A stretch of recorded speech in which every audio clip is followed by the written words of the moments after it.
marka neerfa xanuunkan fitamiinkan yani ka maqan ayuu ka imaan karaa waa haddii calaamadahan yani ay ku soo raacaan sidoo kale sababta yani sida hortiina ka arkaysaan bariiska la dhaqay 25% iyo sababta ma aragtay shaaha iyo kafeega cuntada kadib loo diidayo inaa fahanteen ay rajaynayda iyo sababta bismillaahir rahmaanir rahiim assalaamu calaykum waraxmatullaahi wabarakaatuh saxaabta ku soo dhawaada mar kale barnaamijyadeennii caafimaadka ee taxanaha insha Allah maanta waxaan sharxaynaa vitamin B1 oo kamid fitamiinada ugu muhiimsan jirkeena waxa uu yahay fitamiinkan faa'iidadiisa cuntooyinka laga helo iyo haddii uu jirku ku yaraado calaamadaha qofka soo muuqan karo dhibaatooyinka dhalan karo waxa sababa yaraanshaha fitamiinkan oo la'aantiis shaqada jirka wax badan iska bedelayso iyo talooyin badan oo ku aadan fitamiinkan ka faa'iidaysa wacan insha Allah si faahfaahsan ayaan u sharxi doonaa lana wadaaga saxaabtaada si kula faa'iidaystaan magacaygu waa Dr. Cabdirasaaq soo dhawaada mar kale inta u guda galin sharaxaada vitamin B1 intii la socotay casharkii kan ka horeeyay waxaan ku sharxay vitamin A yani waxa uu yahay fitamiinkaas faa'iido jirkeena uu leeyahay haddii uu yaraado calaamadaha qofka soo muuqanayo dhibaatooyinka dhalan kara waxyaabaha yareyn kara cuntooyinka laga helo iyo sharaxaad kale oo dheeraad ayaan ka soo bixinay marka taxana ayaa wadnaa oo fitamiinada ugu hadleeno insha Allah casharkeena maanta waxaan ugu hadleynaa vitamin B1 ayaan ugu hadleynaa oo kamid fitamiinadan B complexka loo yaqaano marka waa maxay shaqada fitamiinkan vitamin B1 sida hortiina ka arkaysaan wuxuu muhiim u yahay glucose metabolism wax loo yaqaan oo in jirka oo ka caawiyo cuntadii aan qaadanay in loo bedelo energy ama tamar si qofka yani ugu shaqeeyo oo firfircoon ugu helo oo yani energy-ga aan helayna ama tamarta aan ku shaqeynayno yani cuntada cunayna ayaa ka helnaa sida caadiga marka cuntadaas in la bedelo oo tamar loo bedelo ayuu qayb muhiim ka qaataa fitamiinkan sidoo kale wuxuu caawiyaa shaqooyinka neerfaha sida hortiina ka arkaysaan waana sharxi doonaa qaabka uu caawiyo shaqooyinka murqaha shaqada wadnaha iyo si guud shaqooyinka dhex socda unugyada kala duwan jirkeena iyo koriimadooda sidoo kale fitamiinkan wuxuu aad muhiim ugu yahay macdanta jirkeena gaar ahaan si gaar ah wuxuu aad muhiim ugu sii yahay midda ku shaqeeyaan neerfaha iyo murqaha ayuu si gaar ah aad muhiim ugu yahay fitamiinkan sida hortiina macna ka arkaysaan marka fitamiinkan waxyaabaha yareeyo iyo sababaha keena yaraanshihiisa iyo calaamadaha lagu garto iyo cuntooyinka laga helo waa sharxi doonaa balse fitamiinkan marka uu jirkeenu ku yaraado waxa ka dhashto dhibaato ama cudur ayaa ka dhashto xaalad loo yaqaano biribiri sida hortiina ka arkaysaan marka xaaladda marka ayada laba loo kala qaadaa iyadoo loo fiirinayo yani saameynta halka ay gaartay oo sa arkaysaan hortiina laba qayb waaye mid waxa la dry biribiri midna waxa la wet biribiri sida hortiina ka arkaysa marka dry biribiriga waa markii dhaawac uu gaaro yani neerfaha oo yani fitamiinka uu yaraado tan marka waxay sababaysaa ama sidoo kale dhaawacaysaa shaqadii murqaha oo qofka yani markuu xanuun ku cusub yahay wuxuu dareemayaa murqa xanuun tabardarro iyo daal waqti kadib qofka yani wuxuu dareemayaa socodka faraha badan inuusan rabin ama uu dhibaayo oo yani murqaha daal fara badan oo ka dareema oo socon karin haddii sidaas uu kusii socdana sida hortiina ka arkaysaan ugu dambeyn waxay keeni kartaa in qofka gacmihii iyo cagihii ama lugihii yani dareenkii inuu ka soo yaraanayo oo dareemo ugu dambeynna waxay sababi kartaa paralysis inuu ku yimaado lower legs ama lugaha yani inuu yani paralysis ku yimaado qofka oo ka socon waayo yani ay keenaysaa waxaan laga yaabaa qofka marka xaaladda markuu isku arko yani inta badan dadku waxay ku qaldaan xanuunkan la dhaha sciatica ama neerfahan oo casharo badan aan ku sharxayo sinta ka soo baxa ilaa lugta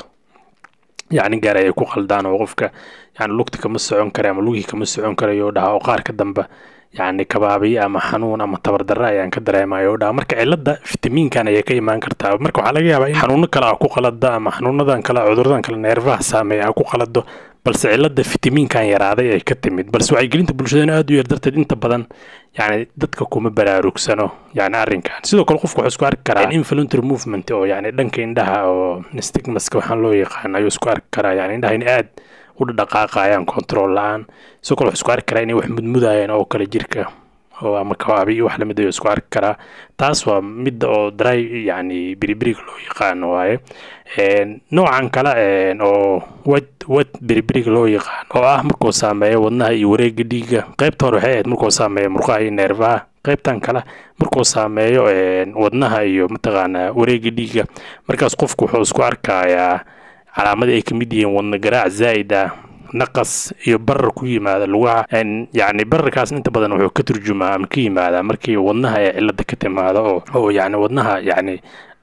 dhaawac uu gaaro. marka wuxuu muhiim u yahay fitamiinkan shaqada wadnaha, shaqada neerfaha, shaqada muruqaha iyo si guud shaqada yani wareega dhiigga aad uu muhiim ugu yahay iyo si guud shaqooyin kala duwan ee ka dhex socda unugyada jirkeena. marka haddii fitamiinka cilad ku timaado, cilada yani calaamadaha waxay ku xiran tahay saameynta halka ay gaartay. waa soo sheegin haddii neerfaha iyo muruqaha ay gaarto, sidoo kale wadnaha haddii gaarto yani ciladahan qofka ay isku arkayo ah naqas inuu dareemo, wadna garaac zaa'id inuu dareemo iyo barar inuu luguhi ka dareemo. marka haddii aad isku aragto calaamadihii aan soo sheegnay ama qaar ka mid ah, waxaa wanaagsan inaad la xiriirto dhakhtar caafimaad si baaritaan lagugu sameeyo. marka baaritaanka inta uu guda gelin noocyada baaritaanka loo sameeyo yani xaaladan ama fitamiinka inuu yaraaday oo lagu xaqiijiyo yani inta uu guda gelin waxaan sharaxaynaa marka hore sababaha. waxa ugu badan ee sababo in fitamiinkan B1 oo yaraado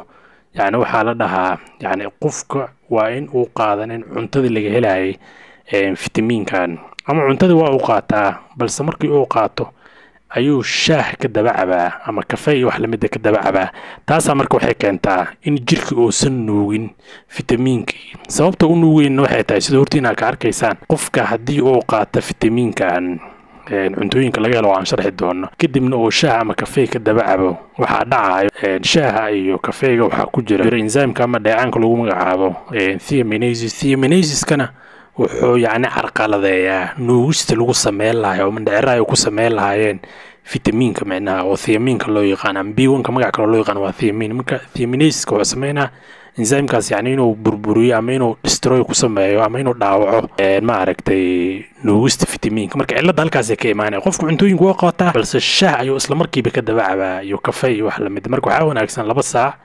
ama 3 saac xiriir inaad u dhaxaysiiso marka cuntooyinka laga helo aan sharxi doonaa qaadato fitamiinkan.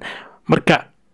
cilada ugu weyn waxay ka timaadaan qofka inuusan qaadan cuntooyinka laga helo fitamiinkan yaraanshaha meesha ay ka imaan kartaa, dhibaatooyinka ayuu la kulmi karaa. ama qofku waa uu qaataa balse shaah iyo kafee iyo wax lamid ah ayuu ka daba qaataa, cilada halkaas waa ay ka imaan kartaa. sidoo kale xaaladan waxaa u nugul ama fitamiinka inuu yaraado waxaa u nugul dadka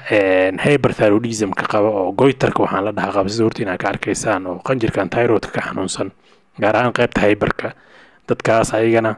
yani ciladan waa u nugul yihiin. sidoo kale waxaa u nugul hooyada xilliga ay uurka leedahay matag fara badan iyo lalabada faraha badan leh iyo mataga faraha badan leh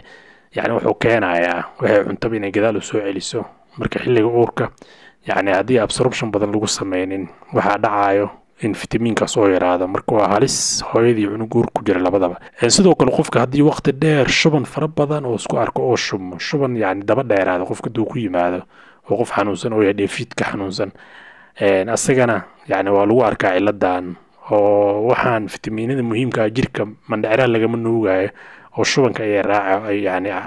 oo saxrada ayuu raacaya. marka ayadana waa halis kale. sidoo kale daawooyinkan kaada badanayaasha daa qaadato yani oo kaadi fara badan maanta qofka yani kaadinayo daawooyinkan hadduu dhakhtar kuu soo qoray xanuuno keliyaha ama wadnaha iyo wax lamid ah ka jiranta oo lagu soo qoray daawooyinkan kaada badanaya lahaa, ayadana cilada waa kugu imaan kartaa oo dhakhtarkaada la tashto. sidoo kale dadka keliyaha laga dhaqo oo keliyaha ka fariisan oo keliyaha ka xanuunsan ayadana ciladan waa ay ku imaadaa. sidoo kale maalin yariish haddii aad tahay nafaqa darro ku hayso, nafaqa darrada keliya lama dhaha qofka inuu caatoobo balse nafaqa darrada ayada noocyo badan qofka soo buurna nafaqa darro ku imaan kartaa. marka ayadana waa u nugushahay. sidoo kale xanuunka sokorta haddii aad qabto ayadana yani waa u nugushahay xaaladan. dadka qaar oo inkastoo ay yaryihiin tir ahaan saa arkaysaan dhaxaltooyo ayay mataqaanaa cudurkan ugu yimaadaa sababo la xiriiro cudurro ay ka dhaxleen waalidkood oo yani dheefshiidka ka xanuunsan oo xanuuno absorptionka qaldaya ama nuugista waxyaabaha muhiimka sida fitamiinka oo kamid ah qaldaya haddii qofku uu qabo ayadana yani waa u nugul yahay. marka xanuunkan si lagu ogaadaa xanuunkan badanaa waxaa lagu ogaadaa calaamadaha iyo wareysiga dhakhtarka oo la yeelanayo bukaanka dhibaatadan qaba. sidoo kale waxaa jirto baaritaan inkastoo badanaa la sameynin oo yani dhiig ayaa laga baaraa sida horta inaad ka arkaysaan sawirka. marka waxaa la dhahaa 2.5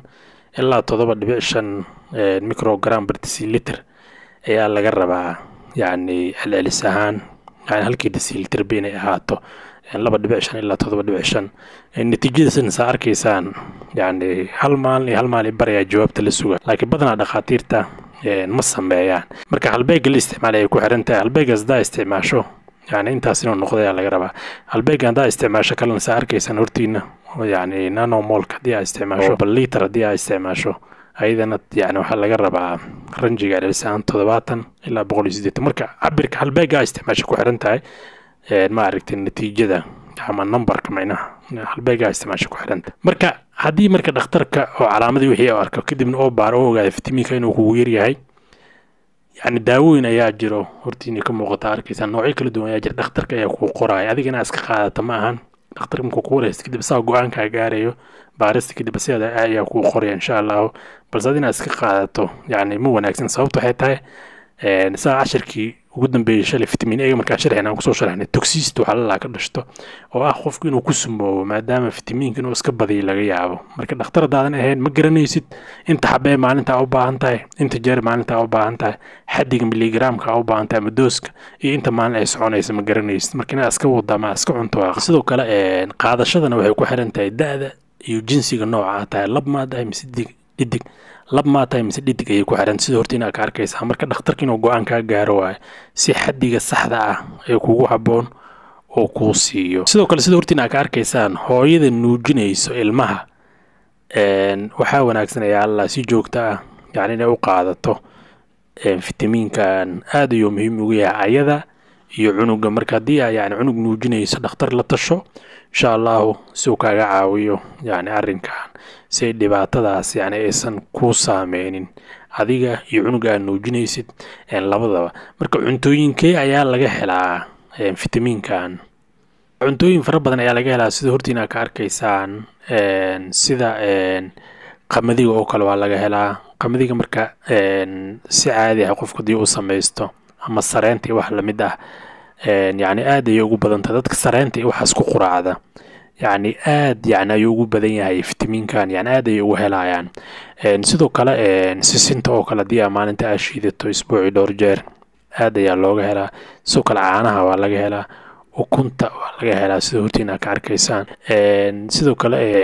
rootigan qamadiga ka samaysan hadii suuqa ku quraacato isagana waa ka helaysaa. beerka hilibka looda yani hadii beerkiisa cun sida hortiina ka arkaysaan ayadana waa laga helaa. bataatiga macaan yani asagana waa laga helaa. marka meelahaas ayaa laga helaa. looska sidoo kale waa laga helaa. liin balbeelmada saa arkaysaan ayadana waa laga helaa. marka cuntooyin badan ayaa laga helaa sida hortiina ka arkaysaan. balse cuntooyinkan yani waxa ka heli kara oo kaliya qofka shuruudaha soo buuxiyo oo aan ula jeedo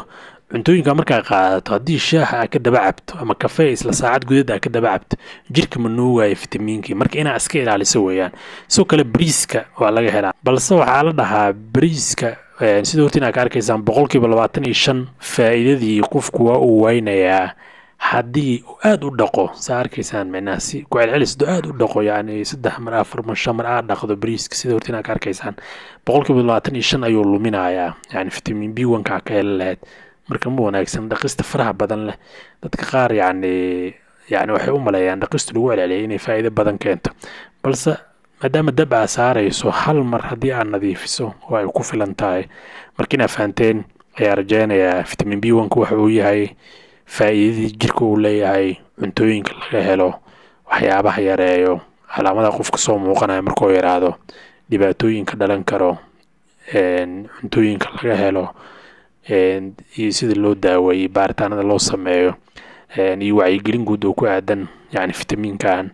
insha Allah cashirkan kan xiga fitamiinka xiga ayaan ku sharxeynaa haduu Ilaahay yiraahdo balse cashirkan si uu soo koobeena wixii su'aalaha qabtaan qayd faalada ma kuma tigno u reebo. Assalaamu calaykum.